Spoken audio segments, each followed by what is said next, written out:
Então, pessoal, boa tarde a todos. Sejam bem-vindos à quarta atividade do dia, né? A penúltima atividade antes do encerramento, a última atividade antes do encerramento. Nós vamos falar agora um pouco sobre a biologia do câncer e nessa mesa nós teremos dois palestrantes. Um palestrante sou eu, professor Moacir, que sou da Universidade Federal de Pernambuco, e o segundo palestrante, a segunda palestrante, é a professora Letícia Labriola, que é do Instituto de Química da Universidade de São Paulo. Antes de eu começar a projetar a minha apresentação, eu queria fazer dois lembretes para os congressistas. Um é que aqueles congressistas que durante as apresentações tenham quaisquer dúvida, essas dúvidas podem ser feitas pelo chat e posteriormente nós iremos ler e responder essas perguntas, ou a maioria delas. E outro aspecto importante também é que no final da apresentação vai aparecer um link no chat, e aí eu espero que vocês, e lembrarei novamente que vocês preencham a enquete que vai estar disponível nesse link, certo? Dito isso, vamos começar a conversar um pouco sobre estresse celular e câncer.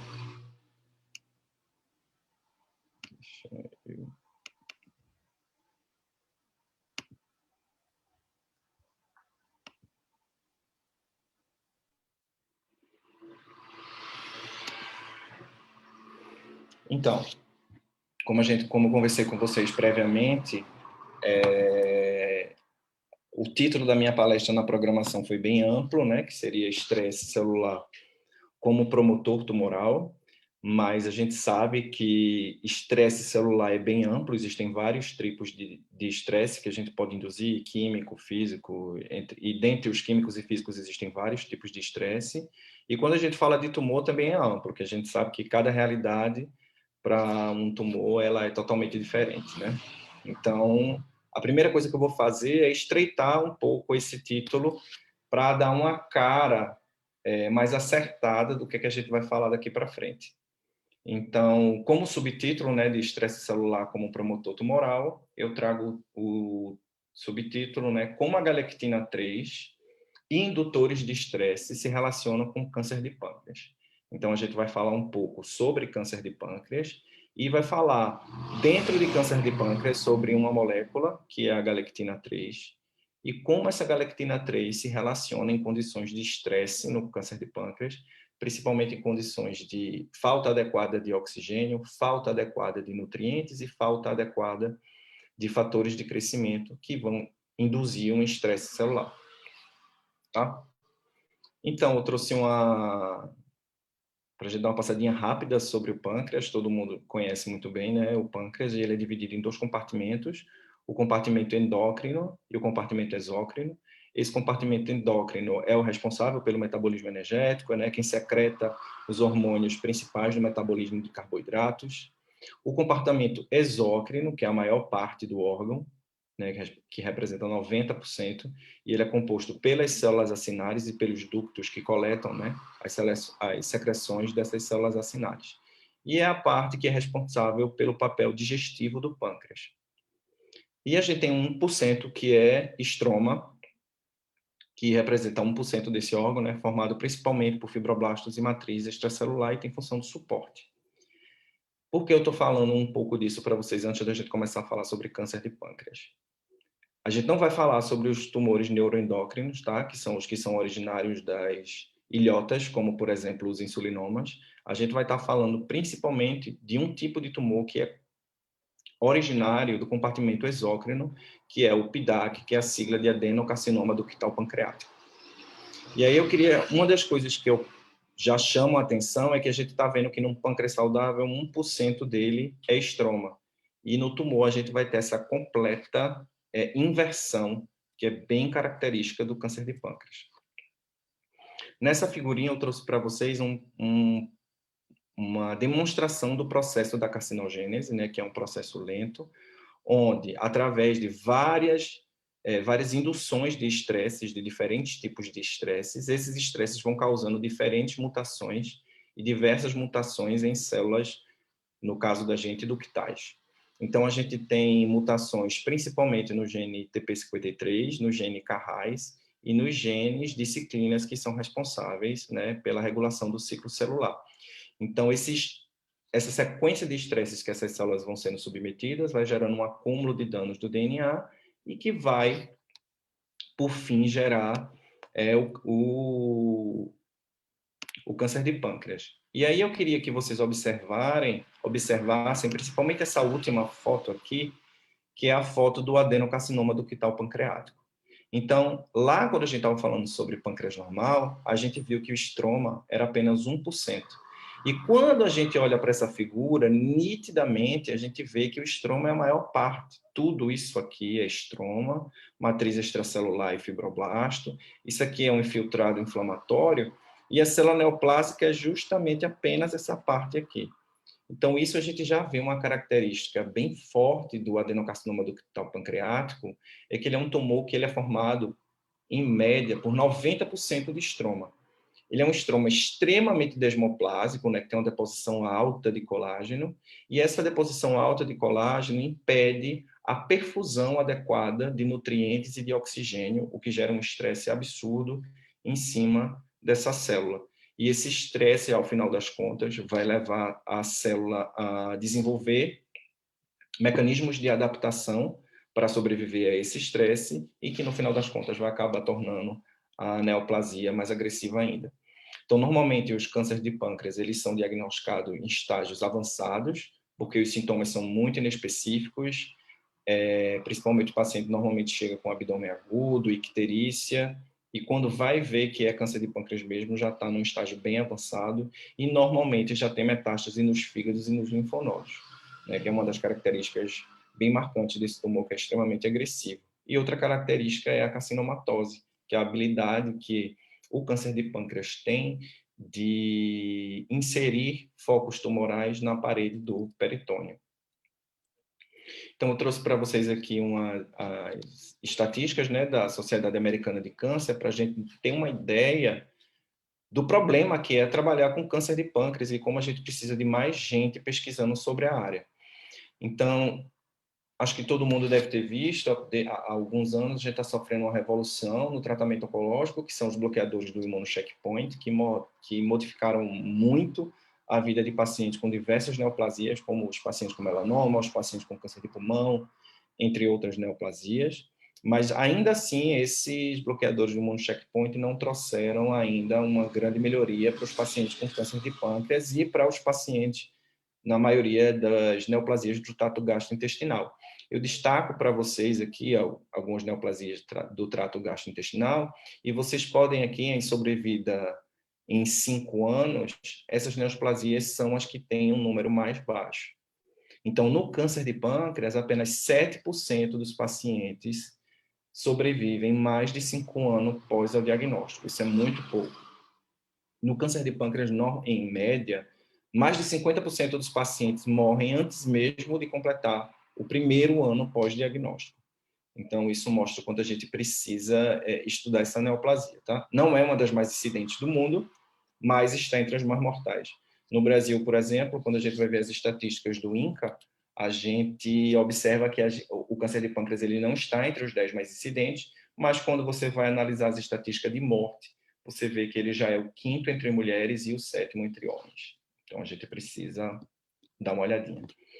Dentro dos estresses que são comuns do microambiente do câncer de pâncreas, a gente destaca a hipóxia, que é a baixa tensão de oxigênio que existe naquele microambiente. Como eu falei com vocês, a gente tem muito colágeno, e aí esse colágeno excessivo acaba impedindo, né, a perfusão de nutrientes e de oxigênio.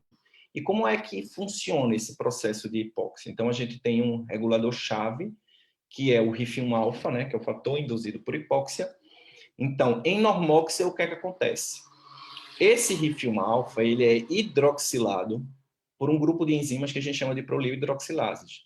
Essas proliohidroxilases, elas precisam de oxigênio para hidroxilar RIF1-alfa.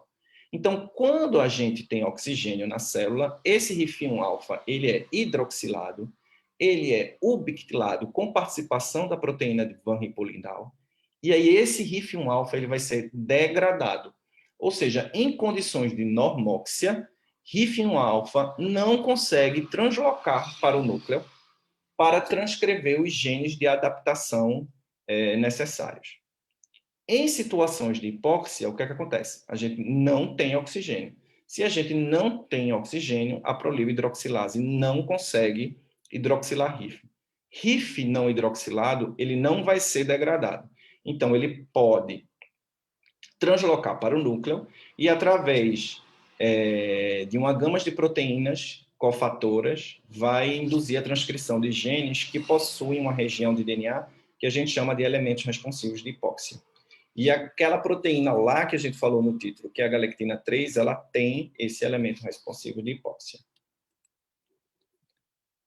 Esse fluxo que a gente está vendo aqui é o fluxo autofágico, né? Muitas das condições de estresse, elas induzem a autofagia na célula.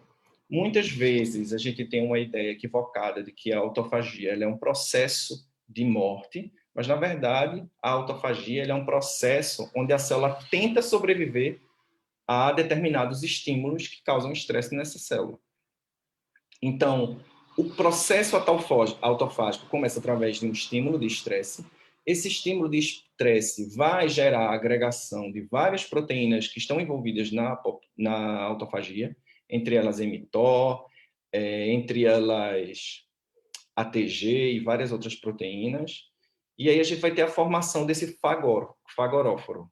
E qual é a função dessa bicamada lipídica? É justamente de envolver aquelas organelas que estão degradadas ou em processo de degradação e aquelas moléculas que também já foram demais utilizadas, com a intenção de reciclar essas macromoléculas que estão nessas organelas e os monômeros que estão nas macromoléculas para disponibilizar na forma de energia depois para a célula e na forma de percussores também, para que a célula possa utilizar para determinadas atividades metabólicas. Então, depois a gente vai ter a formação do autofagossomo, né, que é quando a gente já tem a bicamada envolvendo essas moléculas ou essas organelas que vão ser degradadas, acopladas às proteínas que são importantes para o processo autofágico, como, por exemplo, a proteína LC3. Então, o autofagossomo, para que ocorra a lise do material que está dentro do autofagossomo, precisa se fundir ao lisossomo e formar o autofago-lisossomo. E aí sim, quando a gente tem a formação do autofago-lisossomo, a gente vai ter a quebra dessas estruturas para poder reutilizar como energia e como percussores para outras biossínteses dentro da célula. Bem, e a hipóxia, ela pode levar à autofagia por vários caminhos. Um dos caminhos é via RIF, como eu mostrei para vocês há pouco como funcionava. Outras vezes, outra via poderia ser a via de UPR, que é a via do enovelamento proteico, que pode induzir um estresse de retículo endoplasmático quando acontecido de forma não homeostática, e isso vai levar ao desencadeamento do processo autofágico, e também via mTOR, que pode induzir também essa indução de autofagia. Talvez muitos de vocês que trabalham com câncer já tenham lido, que é uma leitura mandatória para quem trabalha com câncer, é o artigo dos hallmarkers do câncer. E aí aqui eu trago para vocês o hallmarker do câncer, mas como o RIF e a hipóxia, eles podem influenciar grande parte dos hallmarkers do câncer. E aqui eu quero destacar como o ambiente hipóxico, por exemplo, altera o metabolismo energético na célula. Então, um dos primeiros eventos que a gente tem após o estabelecimento da hipóxia é que a célula começa a expressar muito glúten, que são os receptores de glicose, começa a secretar muito anidrase carbônica e fator de crescimento endotelial vascular. Isso é uma resposta da célula para tentar aumentar a irrigação, né, fazendo angiogênese, a sobreviver a um pH, a um meio com pH tão baixo e ao tentar sobreviver também sem muita captação de energia, né? Porque a glicose não consegue chegar como deveria chegar na célula e também tem o efeito Warburg. Então, isso é um exemplo, né, do que RIF faz no metabolismo energético e a hipóxia. Ela também induz angiogênese, também induz invasão e metástase, proliferação sustentada, inibe a apoptose da célula neoplásica, e ainda tem muitos aspectos que a gente ainda não sabe explicar como a hipóxia pode influenciar, principalmente no que tange a estabilidade genômica, a influência da hipóxia na telomerase, por exemplo, e na habilidade da evasão de supressores. Então, a hipóxia ela influencia todos os hallmarkers do câncer, como a gente comentou no slide anterior. Ela também vai diminuir a captação de drogas para as células neoplásicas, né? Vai diminuir porque vai ter uma perfusão dificultada. Então, a gente já tem bem relatado na literatura que isso vai induzir uma resistência ao metotrexato, por exemplo, nos pacientes com linfoma, a paclitaxel nos pacientes com câncer de mama, resistência à radioterapia. A radioterapia precisa formar a espécie reativa de oxigênio para induzir os danos que levam a célula neoplásica à morte, e no ambiente hipóxico a gente não vai conseguir produzir essas espécies reativas de oxigênio. Também tem resistência aos tratamentos antiangiogênicos, né? E também induz a transição epitélio-mesênquima. A gente tem um tipo de indução, transição epitélio-mesênquima que é induzida por hipóxia. Bem, então já expliquei para vocês um pouco do estresse, já expliquei um pouco para vocês de hipóxia, que é um dos estresses que a gente vai falar e que no final das contas podem levar à autofagia da célula. Mas lá no comecinho do slide eu falei de uma proteína que era a galectina 3. E aí a galectina 3 ela é estudada dentro de um campo da ciência que a gente chama de glicobiologia. Então a glicobiologia ela estuda os carboidratos em todos os seus aspectos. Quando a gente pensa em carboidrato, a primeira coisa que vem na cabeça da gente são essas coisas gostosas que estão aparecendo aí para vocês. É chocolate, é sorvete, é bombom. Em termos metabólicos, beleza, isso está certo. Mas a gente também tem que lembrar que a glicobiologia, ela vê muito também a sinalização celular. Como os carboidratos participam do processo de sinalização celular e como as proteínas que reconhecem os carboidratos estão fazendo isso. Então, a gente vai focar dentro de glicobiologia, nessa parte de comunicação celular. Para a gente ter ideia de como a gente sabe pouquíssimo de glicobiologia, eu gosto muito desse slide que fala sobre o fluxo da informação genética. Então, ele diz que o que acontece, o que está lá decodificado no nosso genoma é tudo aquilo que pode acontecer. O que está no nosso transcriptoma é o que parece estar acontecendo. O que está na proteômica é o que faz as coisas acontecer. E a glicômica, a metabolômica e a lipidômica é, de fato, o que está acontecendo agora no nosso corpo. Só para a gente ter uma ideia do número de informações biológicas que os carboidratos podem nos fornecer, eu trouxe esses dados para vocês. Se a gente combinar os diferentes nucleotídeos em hexâmeros no DNA, a gente tem 4.096 tipos de informações biológicas. Se a gente combina os 20 diferentes tipos de aminoácidos em hexâmeros, a gente tem 64 milhões de diferentes tipos de informação biológica. Mas se a gente faz isso em termos de carboidratos, a gente tem 193 bilhões de possíveis informações biológicas. Então, a gente precisa estudar muito, a gente ainda está engateando nesse processo. E aí a gente vai falar sobre um grupo de proteínas, que são as galectinas, que reconhecem carboidratos. Então, essas galectinas, elas têm afinidade por beta-galactosídeos, né? Que são, no mínimo, disacarídeos, que têm uma galactose ligada a outro carboidrato. Essas galectinas, elas podem ser encontradas no núcleo, no citoplasma, podem ser secretadas, podem estar atreladas à matriz celular, têm domínio de morte e participam principalmente dessa comunicação célula-célula e célula-matriz extracelular. Existem 3 tipos de grupos, né? Que é o protótipo, repetições e tândem, e o colágeno-like, que é o domínio onde a galectina está, a 3, que é a única quimera, que é essa que tem um CRD, que é um domínio de reconhecimento de carboidrato, no seu C terminal, e no N terminal ela tem uma porçãozinha colágeno-like que vai permitir ela realizar muitas funções. Então, a galectina 3, ela é bem ubíqua, como eu falei para vocês, e normalmente ela está envolvida no processo de resistência à apoptose, escape imunológico, indução de angiogênese, transformação celular e crescimento tumoral. Ela é muito protumoral. E ela também pode atrapalhar a sinalização celular e facilitar a cascata para fatores de indução de proliferação tumoral. Bem, a galactina 3 tem essa estrutura que a gente já comentou, mas o interessante é que ela pode formar essas estruturas pentaméricas, né, que são os oligodendrômeros, que vão também ter função protomoral. O que a gente já sabe da galactina 3 é que ela tem todas essas funções, né, fuga de morte, indução de metástase e angiogênese, e que a superexpressão de galactina 3 ela está muito associada à resistência a drogas. Eu vou falar para vocês de um trabalho da gente, né, onde a gente utilizou duas linhagens de câncer de pâncreas, PANC1 e MIA-PACA. A gente induziu essas células a diferentes estímulos estressantes para a célula, principalmente em termos de falta de oxigênio e falta de nutriente, e aí a gente foi caracterizar como galactina 3 se comportava. Então a gente fez expressão gênica, expressão proteica, ELISA, microscopia, imunofluorescência confocal, superexpressor, e aí a gente fez ensaios com câmara de hipóxia para submeter essas células à hipóxia. Então a câmara de hipóxia é essa câmarazinha que está aparecendo para vocês, onde a gente acopla nitrogênio e CO2, e aí quando a atmosfera, dentro dessa câmarazinha tem um sensor, quando esse sensor acusa que a atmosfera de oxigênio está abaixo de 4%, a gente veda a câmera e sabe que ali dentro a gente tem uma atmosfera hipóxica.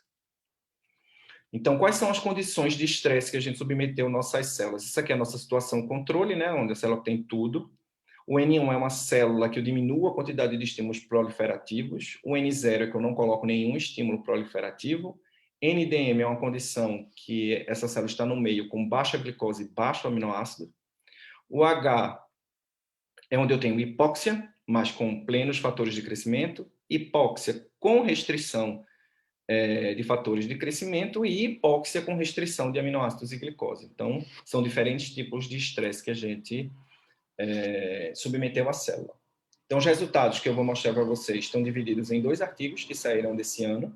O primeiro artigo, que é esse artigo aqui de baixo, foi o estudo da caracterização de como galactina 3 se comporta, e desse estudo partiu a hipótese de que possivelmente essa expressão de galactina 3 frente a esses diferentes estímulos está relacionada à autofagia, e é onde a gente vem para esse segundo artigo. Bem, a primeira coisa que a gente fez, como eu falei, foi avaliar os transcritos e a proteína de galactina 3 em células submetidas à hipóxia. Aqui a gente vai ter sempre a PANC1, que é um tipo de célula, e a MIA-PAC, que é outro tipo de célula. Informo a vocês que os resultados das linhagens nem sempre são concordantes. Mesmo elas sendo originárias de pacientes com adenocarcinoma pancreático avançado, elas têm diferentes espectros mutacionais para Carras, P53, ciclinas, e têm diferentes comportamentos quando você inocula no camundongo. Por exemplo, a PANC1 ela é mais tumorigênica, mais agressiva, metastastiza mais, invade mais, então tem um comportamento diferente da PANC. A primeira coisa que a gente pode ver é o comportamento do transcrito, que é bem diferente entre as duas linhagens. O que a gente vê que na PANC1, o transcrito de galactina 3 ele é bastante estimulado pelas condições de hipóxia, e já o transcrito de galactina 3 em apaca, ele é mais tardio o seu estímulo e ele é mais estimulado nas condições de privação de nutrientes. Aqui, quando a gente vai olhar por blotting, por exemplo, a gente vê um aumento da galactina 3 nas condições de estresse nas primeiras 24 horas em PANC, e quando a gente vai ver os tempos tardios, a gente vê uma reversão, a gente vê uma diminuição dos níveis de galactina 3, o que pode dizer, que pode nos sugerir que a galactina 3 ela tem um comportamento de cinética que pode ser utilizado para adaptação daquele microambiente até um determinado momento e depois ela não é mais necessária para aquele processo. Já em MIA-PACA, a gente não vê a modulação proteica que a gente viu tão grande em PANC, por exemplo. Aqui a gente pode ver, isso aqui é as análises de densitometria do blotting anterior, né, onde a gente viu que não teve uma modulação muito grande em MIA-PACA, mas a gente teve uma modulação em PANC proteica, principalmente nas primeiras 24 horas. A gente viu o que estava acontecendo com galactina a nível transcricional e proteína intracelular, mas a gente também queria saber o que estava acontecendo com a galactina secretada. E aí a gente fez os ELISAs para PANC e para MIA-PACA, mais uma vez a gente viu comportamentos diferentes, a secreção de PANC sendo maior, mas pelo menos aqui nas primeiras 24 horas o que a gente conseguiu ver foi que o nível de galactina 3 secretado ele é mais estimulado pelas condições onde a gente tem privação de nutrientes mais do que as condições associadas à privação de oxigênio. A gente, depois que viu como é que a galactina 3 se comportava a nível transcricional e proteico, a gente foi ver onde é que essa galactina 3 estava nas células. Nas primeiras 24 horas, a gente viu quase que uma homogeneidade, mas a gente conseguia encontrar a galactina 3 tanto no núcleo quanto no citoplasma, mas a partir de 48 horas, nitidamente, a gente pôde ver algumas subpopulações, onde algumas células eram mais expressas ou tinham porções nucleares mais intensas do que outras subpopulações celulares. A gente sabe que os clones dentro de uma linhagem não são necessariamente todos os mesmos. E esse comportamento a gente também viu em Miapaca. Em 24 horas, a gente tinha uma localização mais homogênea e a gente encontrava a galactina 3 tanto no núcleo quanto no citoplasma, mas quando a gente ia ver em 48 horas, a gente começou a enxergar também grupos de diferentes subpopulações. Algumas células, quando a gente analisava lá vários campos sobre o microscópio de fluorescência, tinham grupos de células mais intensamente marcados ou com mais galactina 3 no núcleo do que outros subgrupos de células. E aí a gente está investigando, porque a gente sabe que essas células elas têm um componente de célula-tronco tumoral também interessante. A gente quer enxergar se essa diferença de expressão de galactina 3 está acontecendo nessa subpopulação. E aí, qual foi o segundo passo da gente? Bem, e se a gente inibir galactina 3 nesse microambiente hipóxico, né? O que é que vai acontecer? Será que a gente vai ver consequências na migração celular? Será que a gente vai ver consequências na morte celular? E foi isso que a gente fez.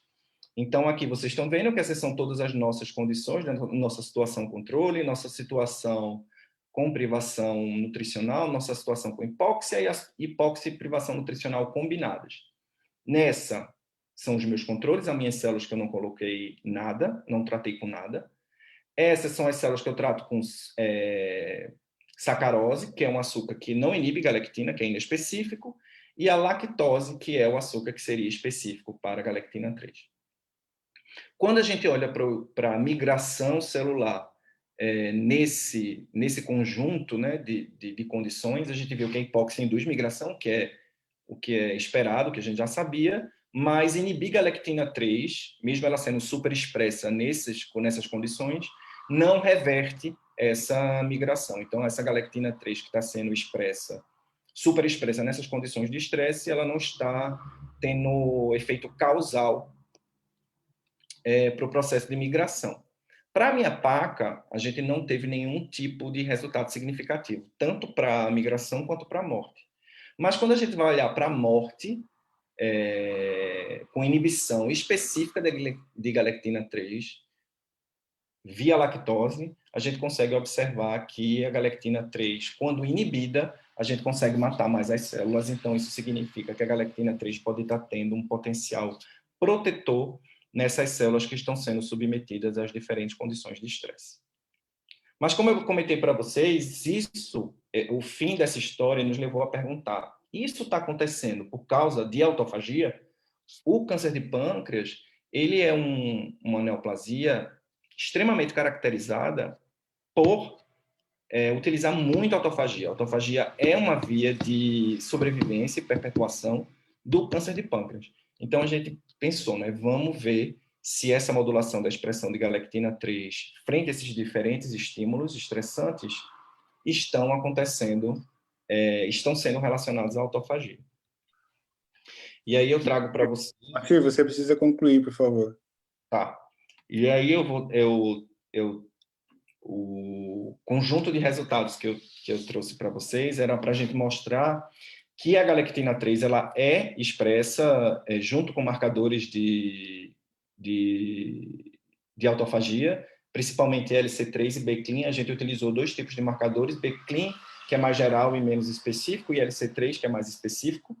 Então, a gente viu que os níveis de galactina 3 subiam junto com o BCLIN e com LC3. A gente comprovou isso via microscopia de transmissão, analisando os vacúolos autofágicos. E a gente também fez microscopia confocal.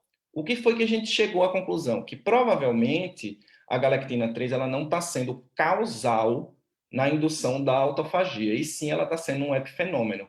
Quando a gente foi analisar as comarcações entre LC3, que era a proteína de autofagia, com galactina 3, a gente não vê sobreposição das comarcações em nenhuma das duas linhagens, tanto em miapaca quanto em punk.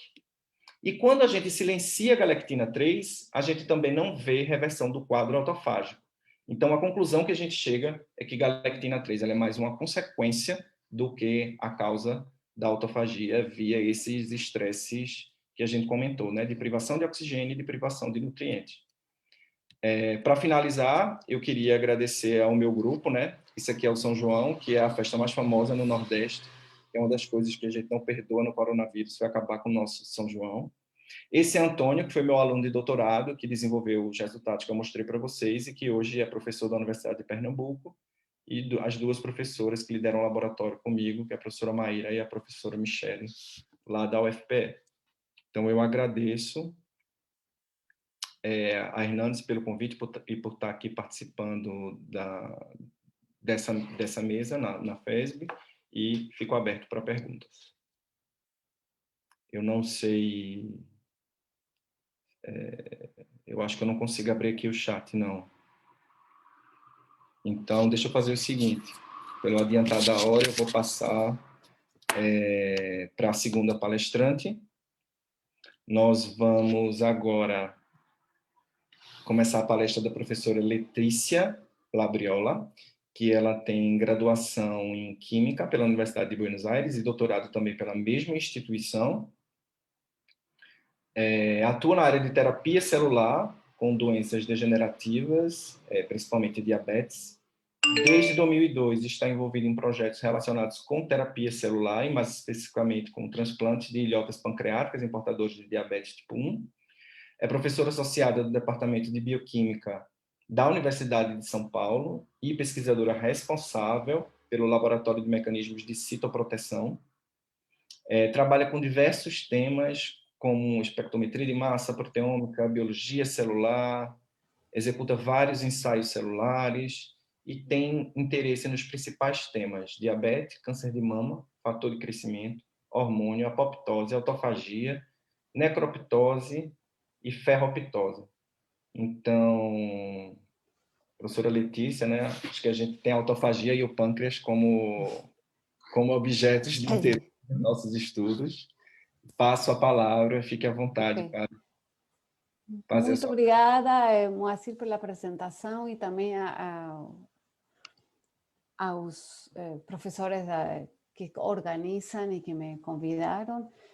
Desta vez eu não vou falar de câncer de pâncreas, infelizmente, mas vou sim comentar com vocês o que está mais relacionado com tumores de mama, porque foi aí onde eu empecé. Então vamos começar.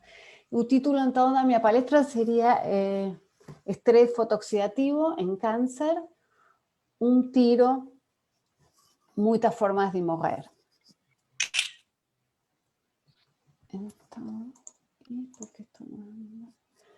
Então, por que a gente estudou primeiro o câncer de mama? Principalmente porque, como todos já sabemos, mas aqui está mais em números, é o segundo de incidência entre todos os cânceres e o quinto de incidência da mortalidade devido a câncer na população mundial. E o que tem de particular este tipo de tumores? Então, como mostrou um pouco o professor Moacir, no caso do pâncreas, aqui é um pouco diferente. O estroma tem também uma função, mas as células epiteliais não ficam tão assim restritas para tão pouquinhas, né?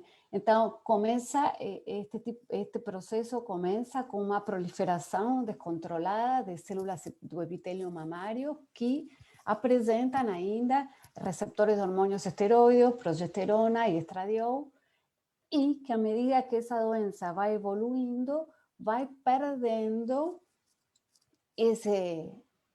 essa ligação com a membrana basal, vão conseguindo ser células menos diferenciadas, que têm menos necessidade de ficar no tecido onde elas estavam e adquirem então, através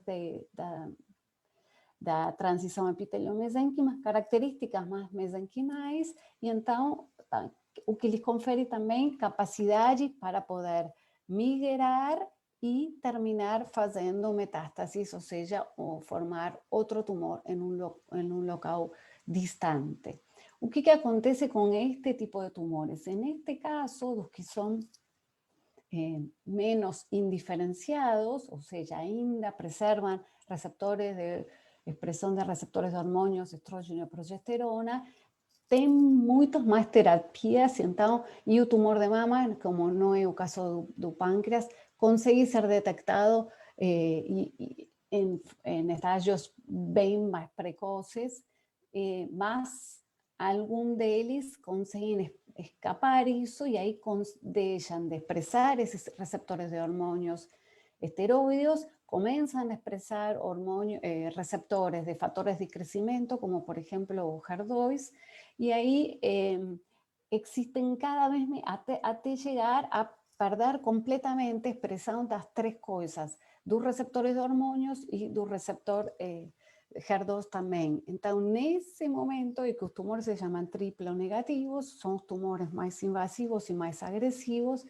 e para esse tipo de tumores, o que acontece é que tem só atualmente para serem oferecidas umas terapias que são mais paliativas e que terminam, de todas formas, não impedindo tanto a formação destas metástases, e são justamente essas metástases as que promovem a morte, são as que estão muito mais relacionadas com a morte. Então, se a gente for ver aqui, por exemplo, temos 20% mais ou menos de mortalidade de sobrevida para pessoas que têm este tipo de tumores, que são, por exemplo, os triplo negativos, que são mais metastásicos e mais agressivos. Então, voltamos para essa ideia de que, ok, não existem grandes terapias ou terapias que consigam solucionar ou proponham uma melhor abordagem de tratamento para esse tipo de pacientes, e nesse momento é quando aparece como alternativa, e aquela que a gente vai explorar, a terapia fotodinámica. Em que consiste essa terapia fotodinámica? Primeiro de tudo, aqui, por exemplo, os primeiros ensaios em pacientes com terapia de câncer, que son aproximadamente de los años 1990, cuando comienza a ser explorada este tipo de terapia fotodinámica en tumores, aunque terapias con luz ya habían sido usadas por los egipcios o por los orientales también. Entonces, ¿en qué consiste esta terapia? Básicamente a gente precisa de tres componentes. Precisamos de luz, precisamos de un compuesto que se llama fotosensibilizador, que justamente es aquel que a través, cuando es incidido por una luz de un comprimento de onda determinado, consigue ser excitado y promover a formación de especies que van a ser las que levan ao dano do tecido y a morte celular. Otra de las características que tienen estos fotosensibilizadores muchas veces es que ellos son fluorescentes, entonces también consiguen ayudar en un imaginamiento de este tipo de estructuras, y eso ayuda en un momento también da cirugía de remoción del tumor. Entonces, o que se sabe cómo funciona este tipo de terapia?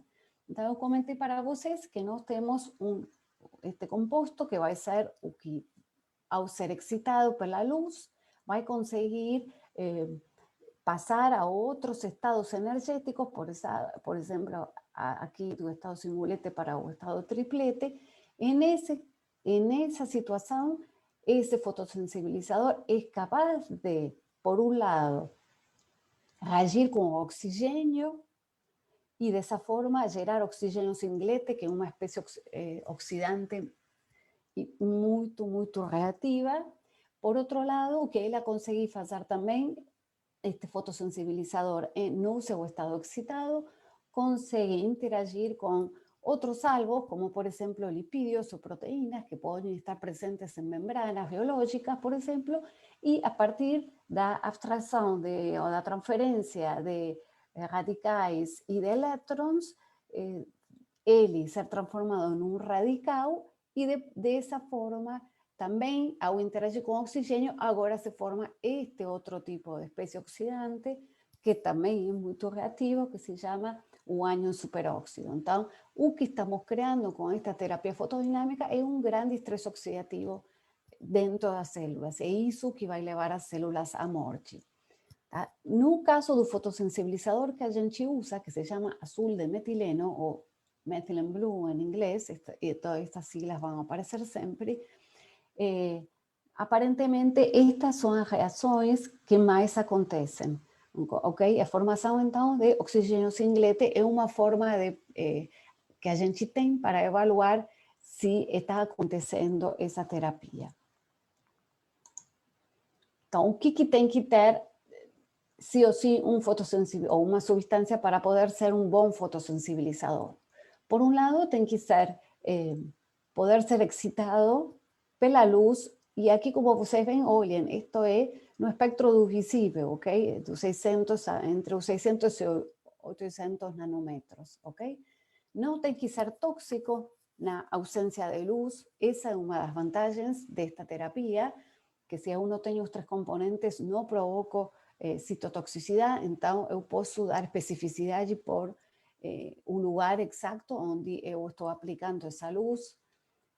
Tem que ter, então, esse fotossensibilizador também um caráter anfifílico para poder ser, atravessar as membranas biológicas. Não tem que agregar e, na medida do possível, tem que ter um baixo custo de obtenção. Então, estou apresentando para aqui o fotossensibilizador que a gente usa, que se chama azul de metileno, e que vai ser excitado en un complemento de onda de 640 nanómetros usando un array de LEDs vermelho, ok? Então, o que a gente viu? E se perguntou, ok, inicialmente nos perguntamos, será que a fototerapia, a terapia fotodinâmica usando azul de metileno é capaz de matar células de tumores mamários? Então, para estudar isso, que a gente fez foi usar 3 modelos de linhagens celulares humanas derivadas de tecidos mamários. Estas células MSF10A são uma linhagem celular derivada de tecido epitelial mamário, mas que não forma tumor. Então, seria o mais parecido ao tipo de tecido que a gente não quer matar, porque esse não é tumor. Estas 2 outras linhagens, a MSF7 e a MDA, são linhagens derivadas de tumores mamários. Esta MSF7 é derivada de aquelas células que ainda expresan receptores de hormônios esteroides, então são menos desdiferenciadas. Então, quando a gente usa estruturas 3D, ainda permanece a capacidade de se organizar e de estar polarizado, como acontece nos lóbulos do tecido mamário.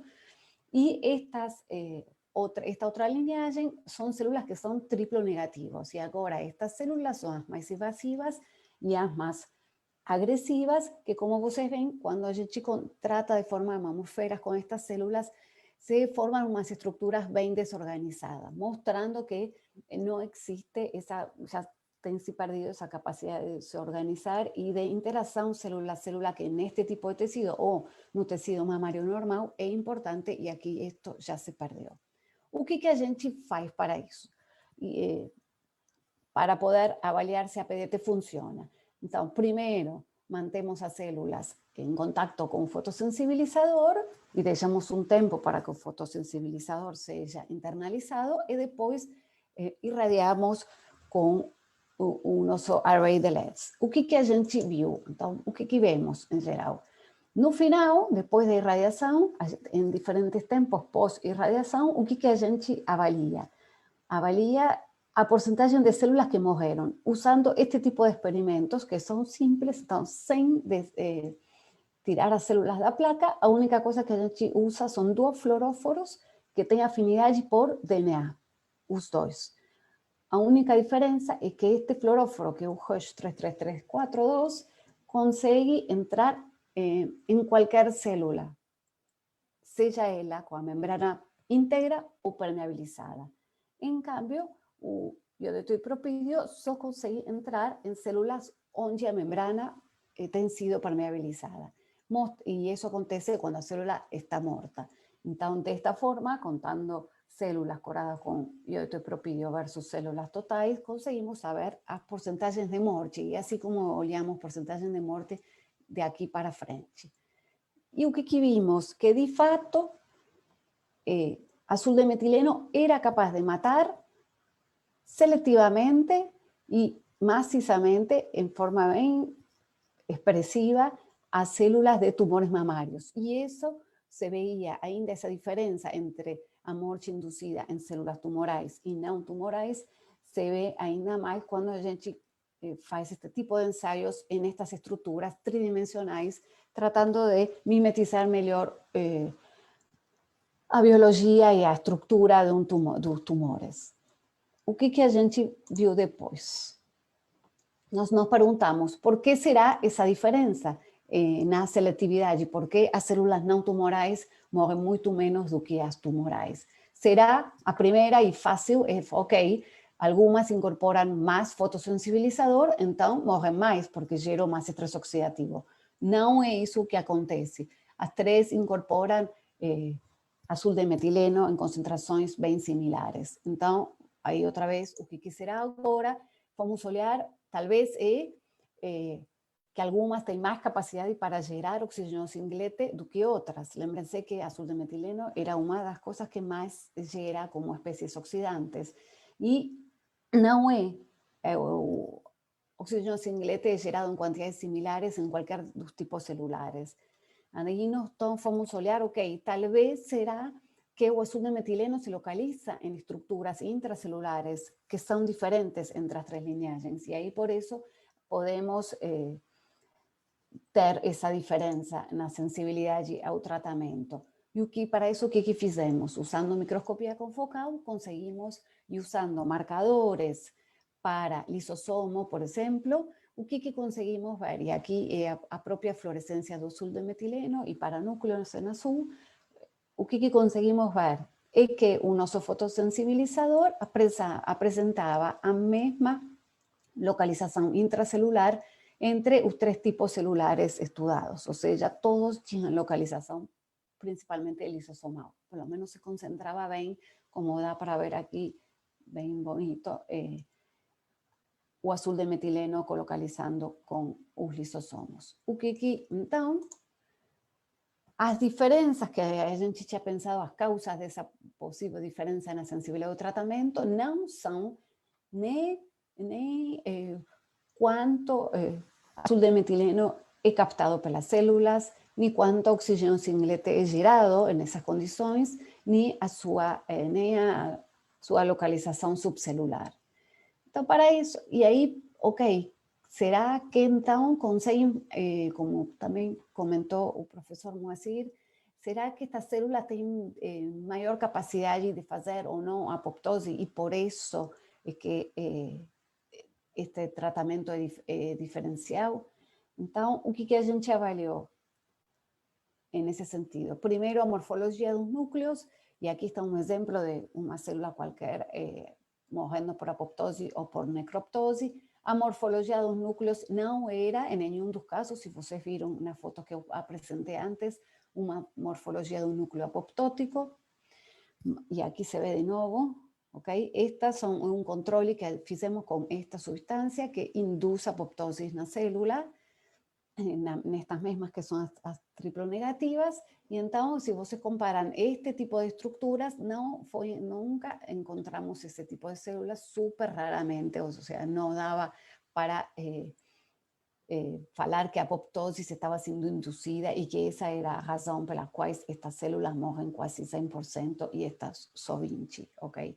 Então, falam, ok, a apoptose não é a via que azul de metileno está usando para induzir morte, e o que talvez, e aí para isso, além de ver os núcleos, fomos olhar a coisas mais moleculares, de como o que acontece como mecanismo de sinalização para induzir a apoptose.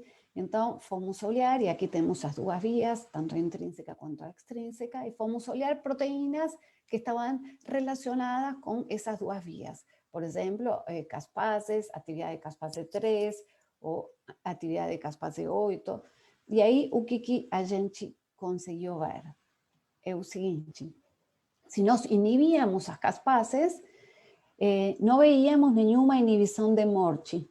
Este es un inhibidor de pan-caspase y este es un inhibidor específico para caspase 3, y esta es a MORCHI que está inducida cuando hacemos PDT en ausencia de inhibidores. Entonces, si apoptosis estuviese envolvido en ese sentido, cuando a gente inhibe as caspases, que son las efectoras de este tipo de MORCHI celular, teníamos que ver una inhibición, y no, eso no fue observado. Quando fomos olhar a atividade de caspase 3 e 7, também não vimos nada de atividade. A gente fez muito, se estressou muito e fizemos muitos ensaios diferentes para estudar a apoptose neste tipo de células, porque isso era o que estava reportado hasta um momento, que em geral a terapia fotodinâmica induzia a apoptose. E a gente chegou lá e não viu nada de nada, então teve que estudar mais a fundo para ter certeza de que isso não estava acontecendo.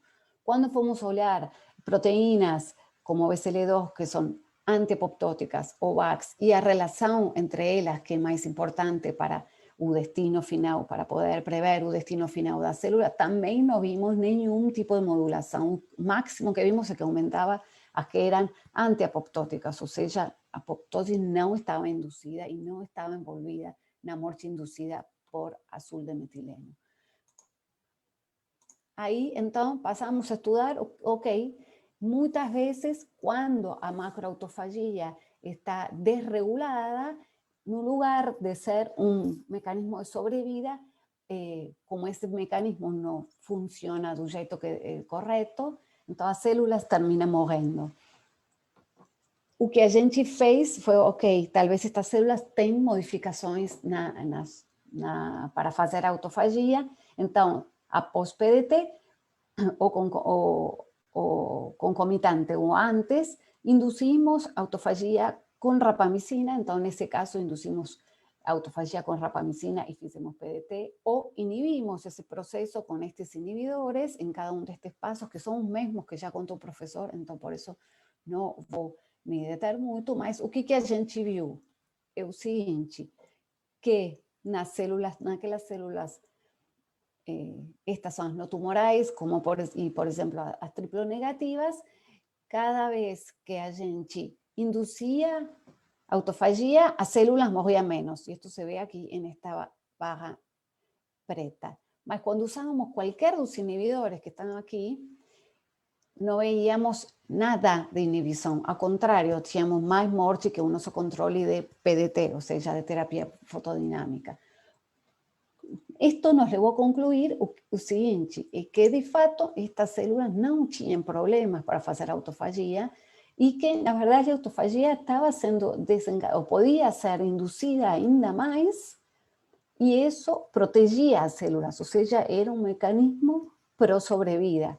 Então, que é o que, na verdade, em geral, é autofagia. Então, aí a gente falou, ok, agora, o que fazemos? Como conseguimos explicar que estas células morren 20% y estas quase 100%. O que está ótimo, porque no queríamos matar mucho estas células para mostrar que esta terapia podía ser até mais seletiva. Então, o que a gente fez? Sigo estudando autofagia esto, y o que vimos que as células que no son tumorais hacen más autofagia y tienen un mayor fluxo autofágico medido a través de esta proteína, es una proteína también marcadora de autolisosomos y autofagosomos, y o que você ve es que a medida que você tem menos de esa proteína es degradada. Entonces, eso te da una idea de la velocidad de que acontece a autofagia, cuán rápido se degradan esas vesículas. Entonces, cuanto menos você tiver, es que más rápido ese proceso aconteceu. Que eso que estaba acontecendo no nosso sistema, as células que no son tumorais hacían más vesículas más autófagos somos, degradaban eso de forma mais acelerada e, acima de tudo, o que tinham essas células no seu estado basal as células triplonegativas tinham menos quantidade de glutationa reduzida. E glutationa reduzida é marcador do estado redox da célula, ou seja, estas células tinham menos capacidade de lidar digamos, com qualquer estresse oxidativo que estivéssemos gerando. Então, para explicar a sobrevida das células não tumorais, o que a gente viu é que elas têm fluxo autofágico aumentado e têm maiores quantidades de glutationa reduzida, o que les permitiria lidar melhor com o estresse oxidativo que está sendo gerado pela terapia. Outra coisa que a gente fez e quis estudar é, ok, nós sempre usamos a mesma quantidade de energia, é um parâmetro que é padronizado quando você faz esta terapia, mas pode ser, toda essa energia pode ser dada em diferentes tempos. E queremos saber se isso tinha a ver ou não com a sensibilidade, por exemplo, estas células que têm receptores de hormônios esteroides ainda, movem com uma cinética um pouco mais lenta do que as triplonegativas. Então, queríamos entender o que estava acontecendo e quando a gente dá a luz ou dá toda essa energia em tempos curtos, a gente consegue induzir morte expressiva e não muda se é curto ou, digamos, nesse período de tempo, se são 6 ou 16 minutos nos quais a gente está entregando toda essa energia. Mas isso sim é importante no caso das células MSF7. Nesse caso, o que a gente vê é que quando a gente divide essa energia em tempo um pouco mais prolongado, consegue matar 3 vezes mais células. Por que será isso? O que acontece também aí, vamos olhar o estresse oxidativo, o que acontece com o estado redox das células. Então, em estes tempos curtos, nas células que são triplonegativas, nós já conseguimos depletar significativamente de glutationa reduzida, o que não acontece nas células que são exemplo de luminase A, não? Ou seja, menos agressivas. Isso a gente só consegue diminuir significativamente a quantidade de glutationa reduzida após tempos mais prolongados de radiação. E isso também está seguido por um aumento, é um ensaio que se faz usando uma sonda que detecta espécies reactivas de oxigênio. E aí o que a gente vê é o seguinte, que a partir dos 6 minutos já conseguimos induzir significativamente, parecido até ao controle positivo, que seria peróxido de hidrogênio, conseguimos já induzir esse tipo de estresse oxidativo, ou de quantidade de espécies reactivas de oxigênio dentro das células e com 16 minutos muito mais nas células triplonegativas. Em cambio, para as MSF7 só conseguíamos superar ou pelo menos igualar ao controle positivo quando irradiávamos estas células por tempos mais prolongados. Então, o que a gente concluiu para entender essas diferenças entre as células e a sensibilidade à nossa terapia é que os tumores triplonegativos conseguían gerar espécies reactivas de oxigênio em forma bem parecida nos tempos curtos e nos tempos longos de irradiação, principalmente porque eles têm uma capacidade de defesa antioxidante pequena, e então por isso que dar toda essa energia ao longo de maior tempo ou menor tempo não mudava tanto no resultado final da sensibilidade de terapia, mas isso sim era muito mais notório no caso de células que têm mais defensas antioxidantes. Então eu preciso, a terapia é muito mais eficiente quando eu consigo distribuir toda essa energia em tempo maior. Okay? Então, como conclusão deste trabalho, o que a gente viu es que un aumento, una disminución significativa de presión de glutationa es necesaria para inducir una eficiente morte celular usando este tipo de terapia. E agora voltamos para tentar entender ainda melhor por que essa diferença. Por um lado, sabíamos que umas células, a través do que acabei de explicar até agora, eram mais sensíveis ao estresse oxidativo do que outras, mas queríamos entender bem por que morriam, qual era o mecanismo. Não era uma desregulação da apoptose, não era uma desregulação da autofagia também. Então, o que a gente quis fazer agora foi entender o que estava acontecendo lá. E para isso, primeiro, realizamos estudos de lipidômica, porque conseguimos, dessa forma, clusterizar as células e ver que diferenças tinham os lipídios, a nível de lipídios, de fosfolipídios e de... Letícia, você precisa caminhar para a conclusão, por favor. Conclusão? Ok. Tá bom. Então, o que a gente conseguiu ver é o seguinte. Por um lado, que existiam diferenças bem significativas na presença de lipídios em todos estes tipos celulares e que isso era fácil para poder explicar o seguinte, que algumas linhagens celulares conseguiram, e vou passar bem rápido, conseguiram fazer certos tipos de morte celular. Não vou mostrar todo isto para vocês, eu estava no meu tempo, então, o que a gente conseguiu ver finalmente, já vou comentar para vocês. Fizemos um monte de estudos e, em resumo, o que a gente conseguiu ver é que as células não tumorais submetidas a PDT, a única coisa que conseguem fazer é morrer por um mecanismo que se chama mecanismo dependente de dano do lisosomal, e isso é bem pequeno para estas células. ¿Por quê? Porque toda a parte de estresse oxidativo, elas conseguem ter uma defesa antioxidante bem montada e por isso que não conseguem morrer por outro tipo de mortes celulares, que não é o que acontece nas células tumorais, como as MSF7, onde elas morrem por um mecanismo que se chama necroptose, a gente estudou todas estas vias e estes inibidores, e também conseguem morrer por morte relacionada com permeabilização do lisosomo. E, em cambio, as células que são triplo negativas conseguem desencadear 3 tipos diferentes de morte, que são ferroptose, necroptose e morte celular dependente de permeabilização do lisosomo. Então, esta explicação era o que ainda não se sabia para nada destas células e da ação da terapia fotodinâmica nestas células, e é o que explica a diferença e o tratamento nestas células.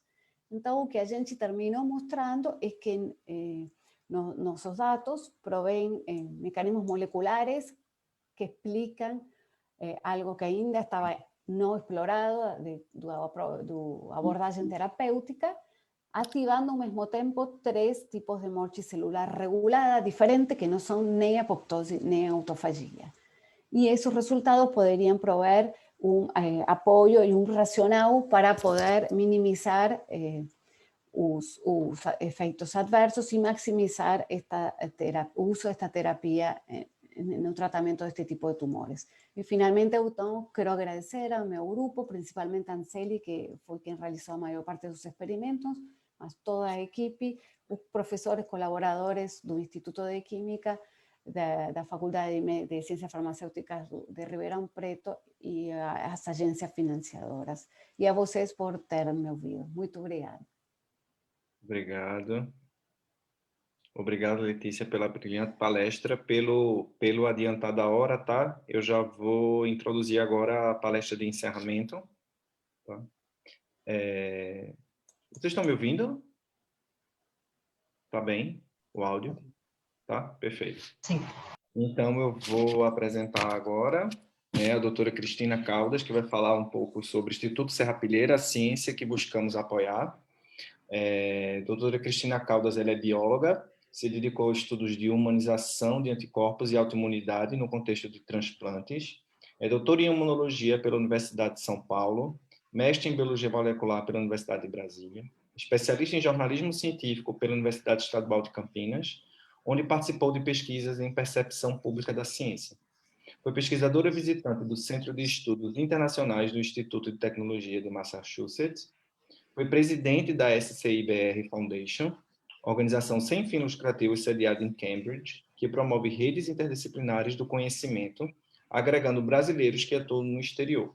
No Serrapilheira, ela é responsável pelas iniciativas de apoio à ciência, da elaboração de chamadas públicas, à busca ativa por pesquisadores e projetos.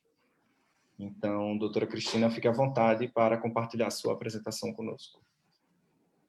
Obrigada, Moacir, pela apresentação. É um prazer estar participando desse evento. Gostaria de agradecer principalmente o convite da Simone Fonseca, que é muito minha amiga, fizemos doutorado juntas e depois nos tornamos muito amigas, então agradeço muito pelo convite, e também o professor Manuel Francisco Biancardi, muito obrigada, um prazer estar aqui com vocês hoje. Então vamos lá, vou compartilhar minha tela e contar sobre o Serrapilheira.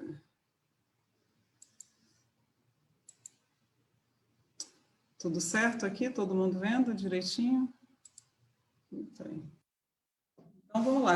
Eu vou contar para vocês hoje sobre essa busca, né? O que as apostas do Serrapilheira, que ciência a gente está buscando apoiar. Então, eu vou começar com a frase do Pedro Moreira Salles, que quando ele foi entregar no ano passado o prêmio CBMM de Ciência e Tecnologia, foi um prêmio entregue aqui no Rio de Janeiro, setembro do ano passado, ele falou essa frase em defesa à importância da ciência, inovação e tecnologia para um país. Então, segundo ele, um país que dê as costas à razão e ao conhecimento será um país pobre, doente, inseguro e triste. Inversamente, um país que valorize a sua comunidade de educadores, pesquisadores e cientistas estará preparado para esses novos tempos de economia digital, biologia sintética e química verde. Eu queria só dizer que eu sei que a gente está vivendo um momento muito sombrio, mas que eu sou do lado otimista da força, o Serrapilheira acredita na ciência brasileira e a gente vai mudar esse quadro de ter um governo e um posicionamento que valorize mais a comunidade de cientistas, pesquisadores e educadores. Então, vamos seguir firmes e fortes. Então, eu vou começar falando para vocês rapidamente sobre o Serrapilheira, né, que é uma instituição privada, sem fins lucrativos, e que começou com dois objetivos descritos de maneira muito simples, digamos assim. A ideia dos fundadores é apoiar a boa ciência e, ao mesmo tempo, ações de divulgação científica no Brasil. Esse que foi a motivação de criar uma instituição como o Serrapilheira. A gente começou em março de 2017, então é importante dizer que é um instituto bastante novo e que está aprendendo muito a cada ano, a cada mês, a cada dia. Então tem sido um desafio interessante. Eu vou falar especificamente sobre o braço do Serrapilheira de apoio à ciência, que eu sou responsável, né, por esse braço. Então, tem outra, a minha colega Natasha Feliz, é a diretora de divulgação científica, ela cuida das outras ações, mas eu vou focar hoje no apoio à ciência. Então, no Serrapilheira, a nossa aposta agora, né, a gente começou assim, vai continuar assim bastante tempo, pode ser que abra outras possibilidades, mas a aposta agora é apoiar jovens cientistas, tanto apoiando as suas próprias agendas de pesquisa, enfim, mas também olhando para as carreiras desses jovens. O que o Serrapilheira pode fazer para ajudar no desenvolvimento das carreiras? A gente oferece recursos flexíveis, então sem rubricas, sem necessidade de justificar mudanças de rubricas, e um ponto muito importante para a gente é a construção dessa comunidade pautada por valores que são importantes para nós. Então, a gente faz uma série de ações e valoriza muito o fato de ter uma comunidade que promove uma cultura científica que é cultivada pelos membros dessa rede, né, e pautada por liberdade de ideias, projetos únicos, singulares e pluralidade de pontos de vista. Então, essa noção de uma comunidade que é sustentada por 4 pilares, interdisciplinaridade, que olha não só para aproximar pessoas de campos distintos, mas incentivar cada um a ir um pouco além, né? Pensar e além dos limites tradicionais do seu campo.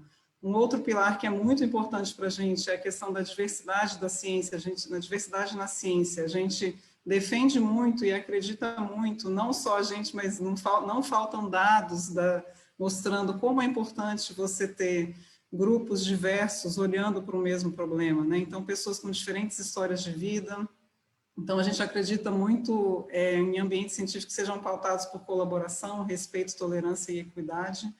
O braço da importância da divulgação científica, então a gente não força nenhum dos nossos cientistas que a gente apoia, a gente não obriga ninguém a fazer divulgação, mas tenta sensibilizá-los e envolvê-los em atividades relacionadas à divulgação, porque é muito importante que o cientista se comunique bem, né? E por último, a ciência aberta. Então, a gente estimula também dados abertos, reprodutíveis, né, para que sejam acessíveis, verificáveis e reprodutíveis. A gente tem 2 guias, um de boas práticas em diversidade na ciência e outro de boas práticas em ciência aberta. Então, é isso, vamos lá. Como que a gente faz isso, né? Eu vou falar um pouco dos métodos e de qual, vou focar na ciência que a gente busca, mas uma das atividades que a gente faz para construir essa rede, essa comunidade, é fazer encontros presenciais. A gente chama esse evento de Encontros Serrapilheira. Então, a gente oferece treinamentos e workshops em liderança, comunicação, também uma série de educação e sensibilização no tema da diversidade e promove esses espaços para cooperação interdisciplinar. Nessa foto aqui está a Sueli Carneiro, que é acho que uma deusa das questões raciais no Brasil, contando para a gente do epistemicídio, né, o fato da gente não ter pessoas negras fazendo ciência na proporção que elas deveriam ser, são 54% da população brasileira, a gente está perdendo um mar de conhecimentos, né? Então é muito importante para a gente essa pauta. Então, como que a gente atua no apoio à ciência? Então, a gente abre chamadas públicas, então a maior parte a gente localiza nossos cientistas. Os cientistas que a gente apoia são localizados por meio de chamadas públicas, a gente lança chamadas públicas anuais, acabamos de lançar uma, eu vou contar para vocês. A gente faz todo um processo de revisão que é internacional e faz um acompanhamento muito próximo da atividade desses cientistas. A gente optou desde o começo que não ia simplesmente selecionar, dar dinheiro e pedir por relatórios, a gente está ali acompanhando de perto. Então, o foco, né, são nossas chamadas públicas, elas têm um desenho bem restrito, a ideia de trabalhar com um grupo restrito é estratégico mesmo, então tem que ser jovens cientistas, tem um ajuste de tempo de doutorado para mulheres com filhos, a gente é muito sensível à questão da maternidade na ciência também. Os jovens cientistas têm que ter cargo permanente em universidades ou institutos de pesquisa e tem que propor para a gente um projeto que que ajude a avançar o conhecimento fundamental em ciências naturais, matemática e ciência da computação. E a gente aposta em grandes perguntas, em projetos que sejam originais, ousados, mesmo que arriscados. Então, a gente tenta estimular as pessoas a pensarem um pouco além dos limites tradicionais, nem que isso implique em risco, nem que isso implique uma grande chance de fracasso. Isso é muito importante também, enxergar o serrapilheiro como um espaço para tomar risco. Então, só reforçando, né, voltando ao tema da palestra, que tipo de ciência a gente busca apoiar, essa ciência de grandes perguntas, né? Então, o que são essas grandes perguntas? As grandes perguntas para a gente são perguntas que questionam o conhecimento científico atual, ou abrem novas perspectivas de avançar aquele conhecimento, ou aprofundam o conhecimento de uma área específica. Então, a gente gosta de reforçar também que não existe a preocupação de você ter um certo utilitarismo daquele conhecimento, então você não precisa fazer isso para desenvolver uma ferramenta, para fazer tal coisa, enfim, você pode simplesmente, o seu motivador pode ser simplesmente a curiosidade científica, então essa que é a ideia do nosso recorte de grandes perguntas. Fora isso, agora eu vou passar um vídeo, tomara que dê certo, é sempre um pouco... Mas vamos lá.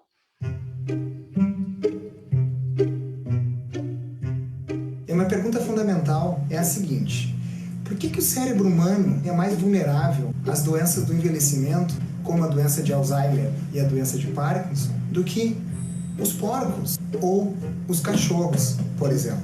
Eu acredito que a resposta está num tipo específico de célula presente no cérebro, o astrócito. Tá vendo essas duas plantinhas que crescem no seu jardim? Essa aqui fixa bastante nitrogênio.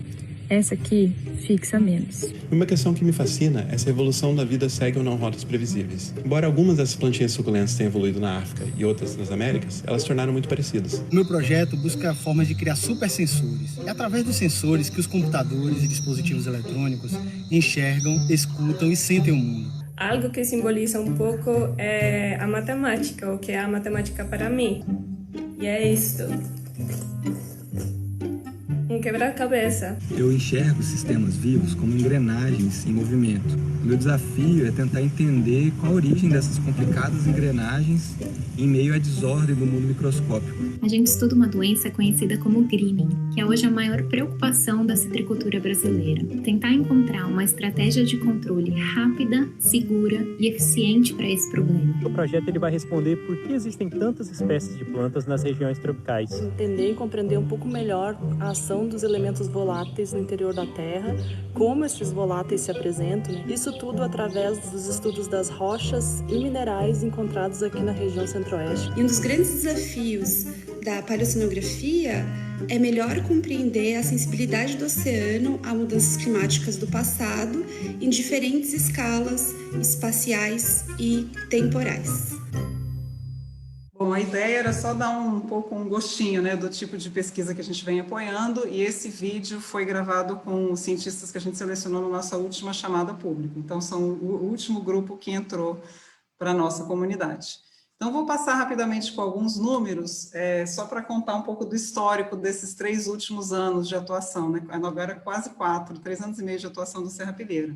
Então, até hoje, a gente abriu 3 chamadas públicas, a 4ª, que a gente acabou de lançar, eu vou contar um pouquinho para vocês.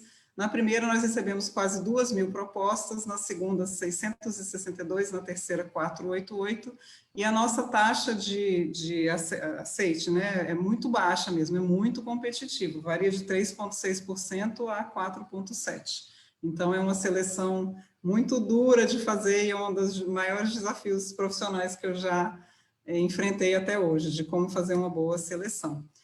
Sobre o tipo as demandas que a gente recebe, a maior parte dos projetos que a gente recebe é de ciências da vida, então 60% desses projetos tem vindo de ciências da vida, isso é mundo afora, né, a área que mais domina recursos, pessoas e tudo, e as outras áreas, enfim, a distribuição varia mais ou menos de 10%, e a matemática sempre baixa, 2% a 3%.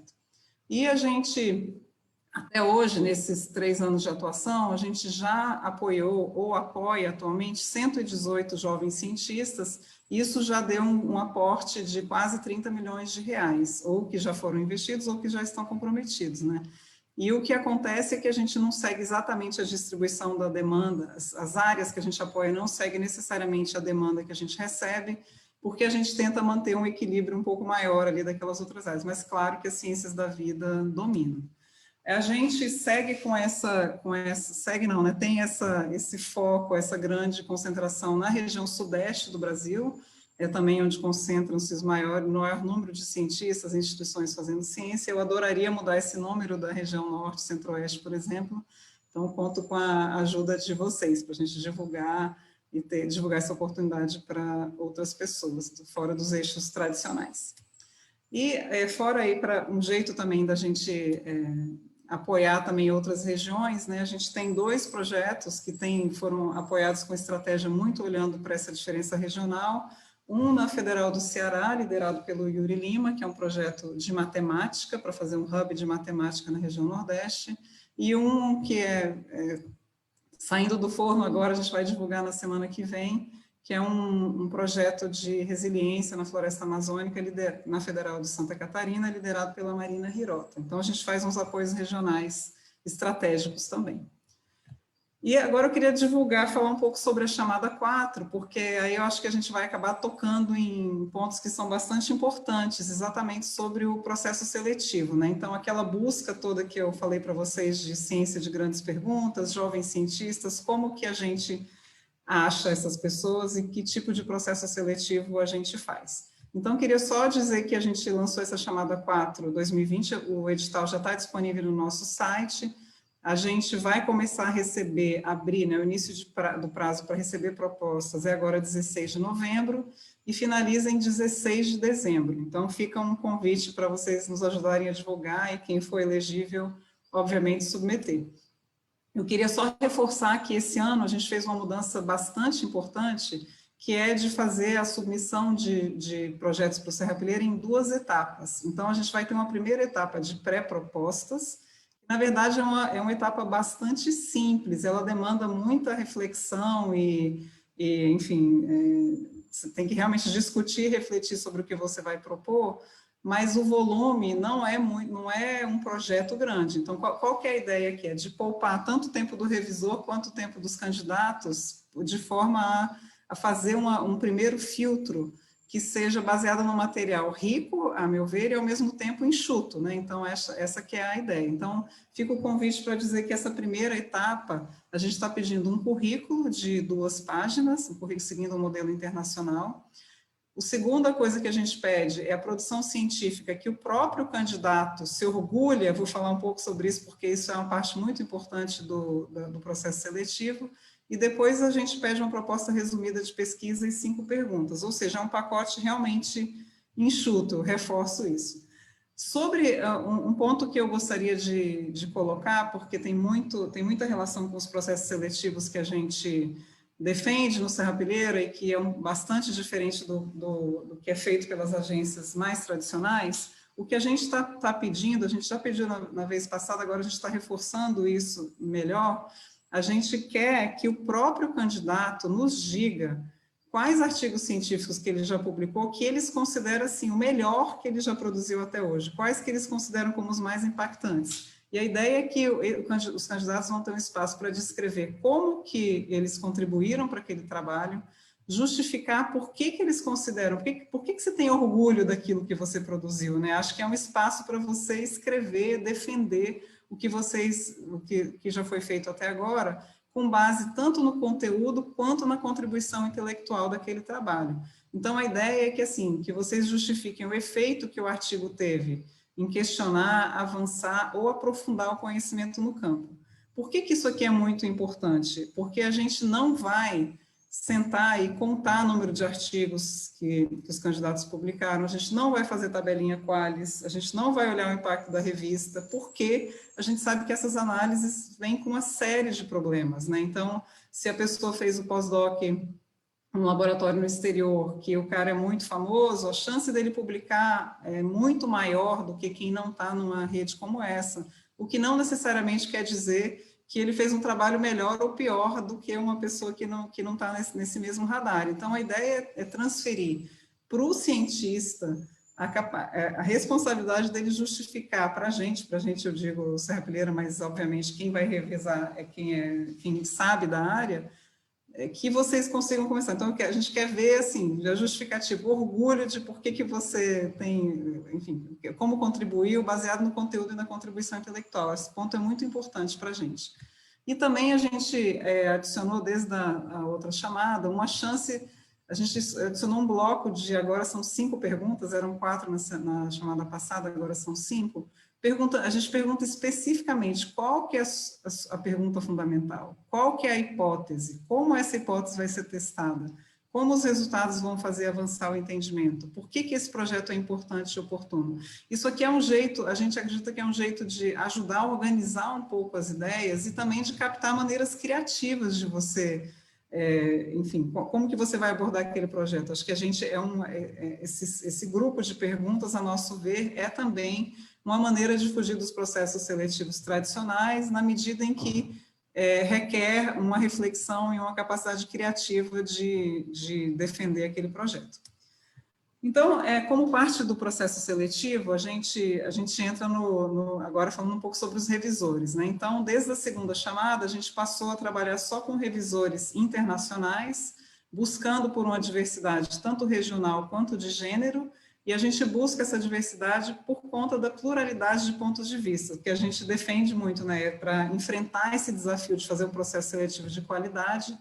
Quanto maior a pluralidade de ideias naquele grupo, melhor para conseguir a gente acha que é mais fiel à complexidade do processo seletivo. Então, eu gosto de deixar os números da chamada 2 comparados com o da chamada 3, para dizer que na última chamada a gente trabalhou com 41 revisores internacionais, 18 mulheres e 23 homens, trabalhando em 36 instituições espalhadas em 15 países. E, como vocês podem observar, o equilíbrio de gênero a gente procurou melhorar entre a segunda e a terceira chamada. Então, só para deixar um histórico e dizer que a gente aprimora a cada rodada. Sobre a metodologia, eu vou passar muito rapidamente o que a gente... isso está tudo detalhado no texto da chamada, mas a ideia é que, assim, que a gente faça uma avaliação que seja independente. Então, os revisores com os quais a gente vai trabalhar, eles vão fazer suas análises, enviar para a gente de maneira separada, ou seja, não tem uma discussão de painel a princípio, porque a gente sabe que as discussões em painel também têm uma série de problemas, né? Então, se eu já testemunhei, o Hugo já testemunhou, todo mundo já testemunhou, vocês já devem ter testemunhado, discussões em painel em que se você tem uma pessoa que tem maior capacidade de persuasão, de conhecimento, as decisões acabam indo para um lado que não necessariamente teria sido a melhor decisão para aquele grupo. Então, a gente está fazendo umas estratégias, que é até um modelo que chama Delphi, tal, tem uma lógica por trás disso, de você captar as opiniões de maneiras dos revisores, dos especialistas, de forma independente, e a gente, junto com outros especialistas, tentar entender a argumentação, né, a favor ou contra, as notas discrepantes, tudo isso. Então, a gente vai fazer isso pela primeira vez dessa maneira mais organizada e a gente está animado para ver o que vai dar. Então, mas a ideia é que depois dessa primeira fase de pré-propostas, a gente chegue a um número de um pool de até 36 pessoas, né, que isso aqui seria... De até 3 vezes o número de candidatos que a gente vai apoiar, convidar essas pessoas aí sim para a fase 2. Na fase 2, que a gente chama de proposta completa, nesse momento sim tem a chance do candidato, aí a gente pede o currículo, o projeto completo de pesquisa, aí certamente dá muito mais trabalho, um orçamento detalhado e a equipe que vai trabalhar naquele projeto.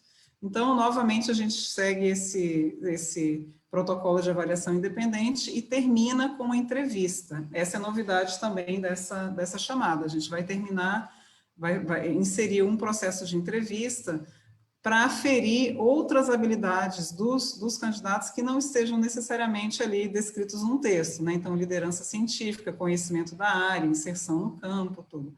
E os critérios para o nosso processo seletivo são 4.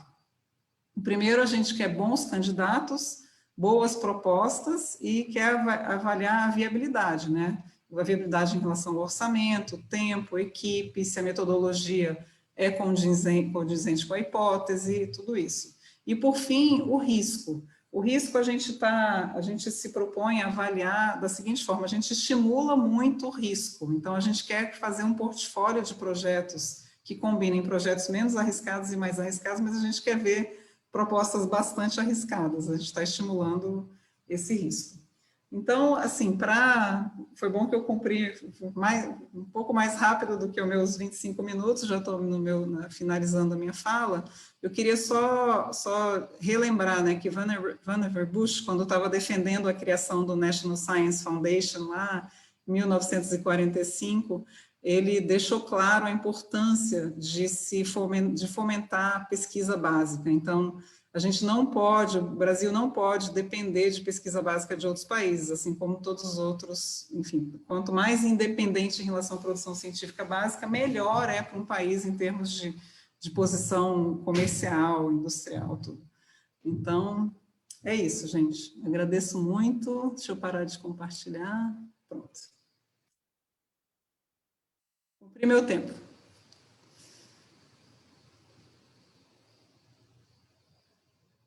Vamos lá.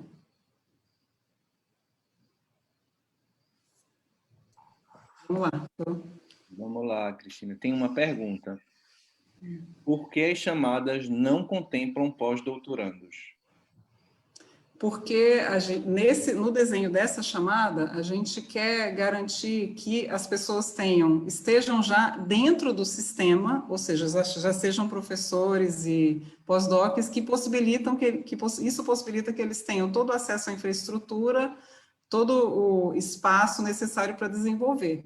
Isso é uma enorme discussão, várias pessoas falam com a gente sobre isso o tempo todo, que gostariam que os pós-docs pudessem ser elegíveis. A gente está pensando em formas de ter, a gente chama de raias de apoio, né? Novas formas de apoio que não seja voltada especificamente a quem tem esses vínculos formais. Mas a ideia do vínculo formal é não só garantir o acesso à infraestrutura, espaço e uma continuidade de longo prazo, porque a nossa ideia é garantir que essas pessoas possam... Essa renovação é quase infinita, dependendo de como o projeto estiver indo, então tem uma lógica de precisar desse vínculo, e também com todas as ações relacionadas aos nossos valores de diversidade, essas pessoas que já estão no sistema, elas têm um poder muito grande de infiltrar e capilarizar esses valores dentro de suas instituições. Então, essa que é a ideia. Vamos lá. Pessoal, só um instante, parece que tivemos um problema aqui no Facebook e a transmissão foi interrompida. Deve ter sido algum bug aqui do Facebook. Deixa eu ver se eu consigo retomar, só um instante. Okay.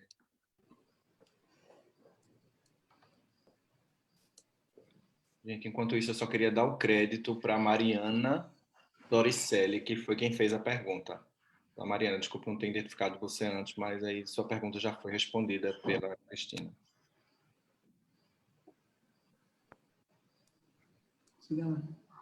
Acho que não está passando o Moacir lá, não? Moacir, você fala depois. Já voltou. Já voltou? Voltou? Voltou, que eu estou acompanhando nos dois. Então, vamos encerrar, Cristina. Quer dizer, encerrar esse momento, tá, pessoal? Fica aí ainda. Só um instante, só para eu confirmar aqui. Tá.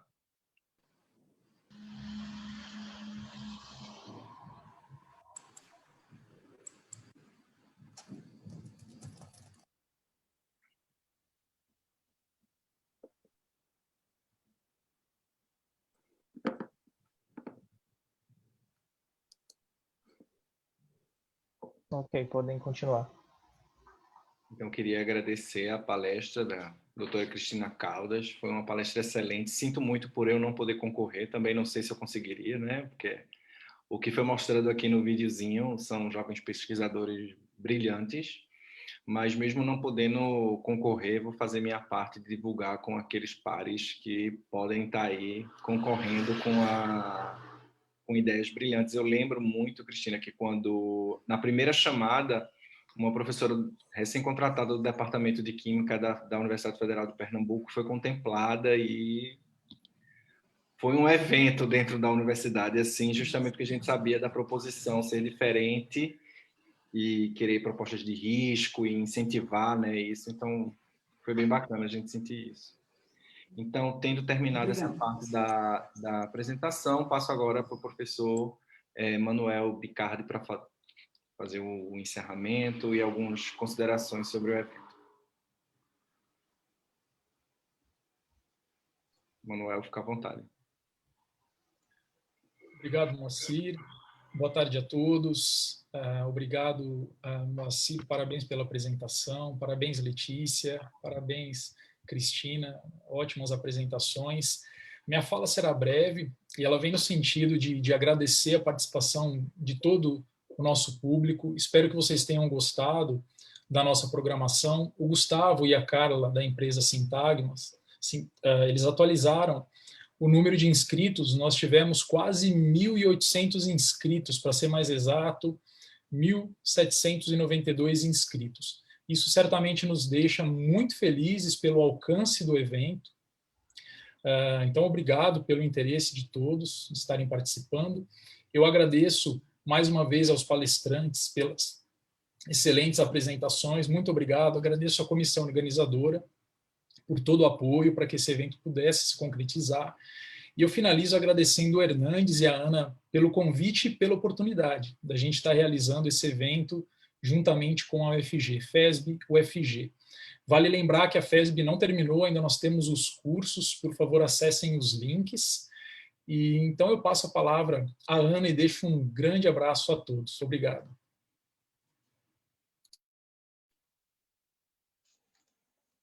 Obrigada. Obrigada, Manuel. Obrigada pelas palavras. Faço minhas as suas palavras. Eu acho que foi um evento bastante produtivo e de alcance nacional imenso, né? Como você disse, nós tivemos quase 2.000 pessoas assistindo ativamente, fazendo perguntas no chat, e nossos palestrantes de nível super, né, excelente. Quem acompanhou as atividades aí pode fazer os comentários aí no chat, né? Eu acho que foi muito bom, muito produtivo. Tivemos das áreas diversas, eu pontuei algumas: neurologia, imunologia, câncer, cardiovascular, inflamação, programação fetal, ou seja, temas realmente de relevância nacional e internacional que a ciência precisa tratar, né? Então, eu agradeço muitíssimo o engajamento dos professores da comissão local, em nome do professor Manuel Biancardi.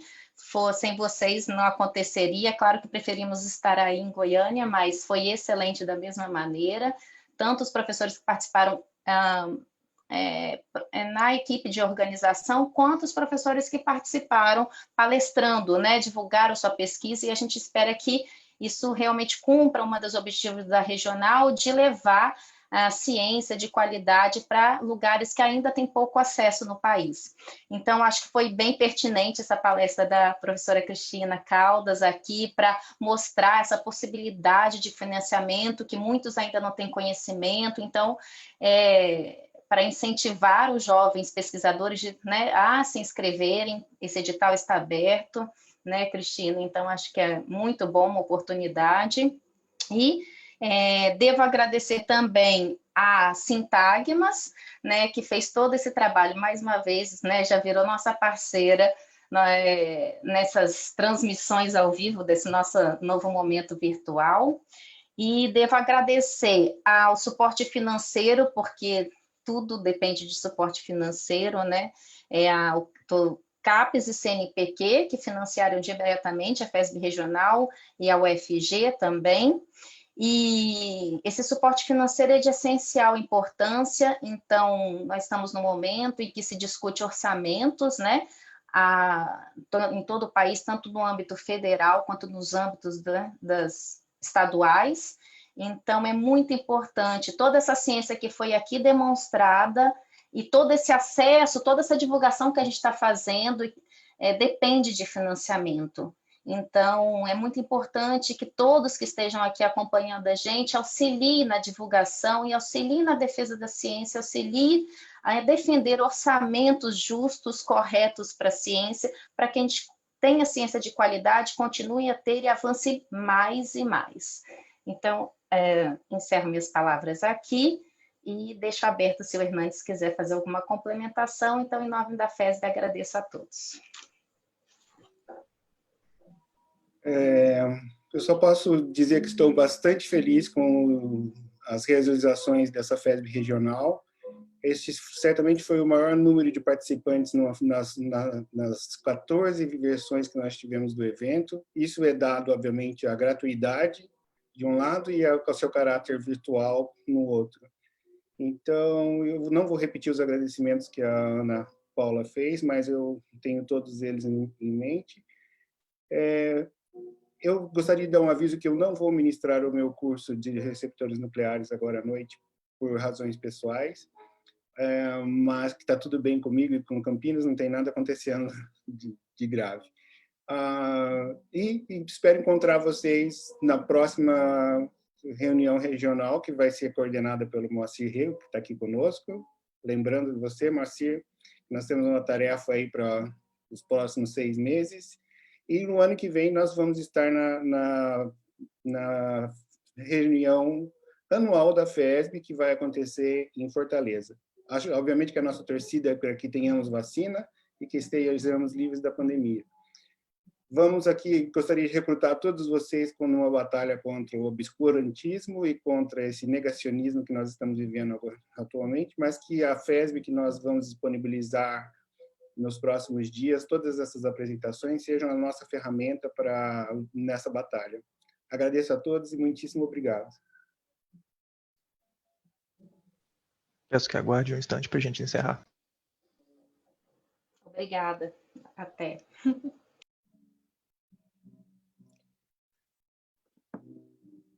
Muito obrigado, pessoal.